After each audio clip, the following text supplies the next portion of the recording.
you how to install the new Sigma 5 shifter for the Mark 5, Mark 6, and Mark 7 MQ250. This is the 5-speed transmission used starting in 2006 to 2019. So to start the process, we're going to first install the front to back bracket. This is the front to back bracket. And we're going to slide the front to back cable in onto the shift cable. And we need to make sure that the front to back cable end goes smoothly over the threads, like it doesn't hang up. There is a spreading mechanism built in here in case your cable is bigger than the average. We have other videos and I will link to in the description to those, but you just need to make sure that this is smooth. So the next thing we're going to do is we're going to take the Sharpie mark that I put on there and we're going to line it up with the keyway on the selector shaft, and this is the keyway right here. It's 2 joined splines, and so once we line these 2 marks up, the shifter will go on pretty easily, just like that. And once that's on, you just take the new 8mm nut that we provide in the kit and thread it on and tighten it with a ratchet usually, and it's a 13mm socket that you're going to use, and you just tighten it until it's pretty tight. You don't want to go completely nuts with it and snap off the stud. So once it's tight, then you just back it up like that, and we're ready for the side to side. This is the side to side bracket. So the first thing on the side to side is you're going to take the shiny metal clip off, and you're going to take the 2 pivot bushings out, and we're going to install the pivot bushings in the tube meant for them, right here, and then on the other side right here, like that. Once those are in, you can go ahead and slide the pin in. You want to rotate the slider till it says 5-speed top, and go ahead and go in the pivot tube, and as you're going in, you're going to rotate it down. You're going to engage the cable, you're going to insert the cable into the cable end like that, and then you can rotate it back up and then push it, get the slot of the slider onto the front to back piece and push it on all the way. Once you've done that, then you can take the shiny metal clip that we provide and you can slip it on to the pivot pin like that until you hear a click. Once that's done, the shifter is installed. So the adjustment is the final step of the process. So the first thing we're going to do for the adjustment is we're going to lock the transmission. This is the locking lever right here. This locks the transmission into home. So what we're going to do is we're going to push down a little bit and we're going to push the pin in until we find the height at which the pin just kind of goes in. It sticks into the selector shaft. And so once you've done that, the transmission is locked.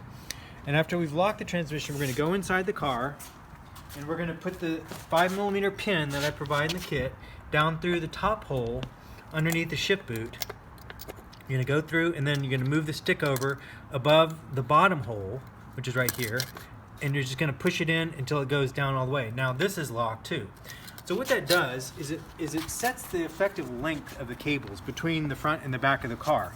And once the length of the cable is set correctly, then you can go ahead and clamp the cables down, the cable ends down onto the cables. So the first step you're going to do is you're going to push down the selector shaft like that, and then you're going to take the knurled ring on the side to side, and you're just going to go clockwise, actually counterclockwise, sorry, until it snaps forward, snaps back toward the firewall. So I'm going to show you again. So you push down here, and then just snap it like that, and then that's perfect. And so once we've done that, the side to side is adjusted. That's the picky one. This is the most important one to get perfect every single time. So on the front to back, what we're going to do is we're going to get our 4mm Allen socket, and we're going to start tightening down the clamping screws a little by little. And what we're doing is you're spreading the load out amongst all the 4 screws, and you're just going to go little by little, not trying to do this all at one time. You're just getting a little bit of a turn out of each one and going on to the next one, like so. And if you just take your time, everything will be cool and you'll get a good clamp out of it.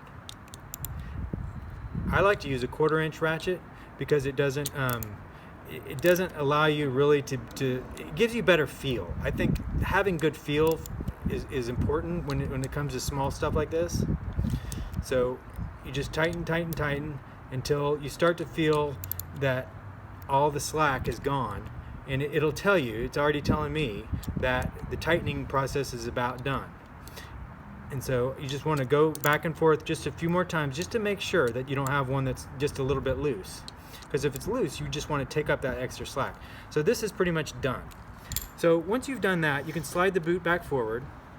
and then go back around here and unlock the transmission. So what you're going to do is you're going to push down a little bit on the selector shaft, and then you're going to turn the pin counterclockwise, and it'll pop back out and lay down like that. So once that's done, we're going to go back in the car, and we're going to remove the 5mm pin like so. And then you can check the shifter. So what you want is you want first and second to be smooth. So you go over first and second to be nice and smooth, and then also check to make sure reverse is easy to get. So if first and second are smooth, then the shifter is adjusted correctly and you're done with the install. That's it.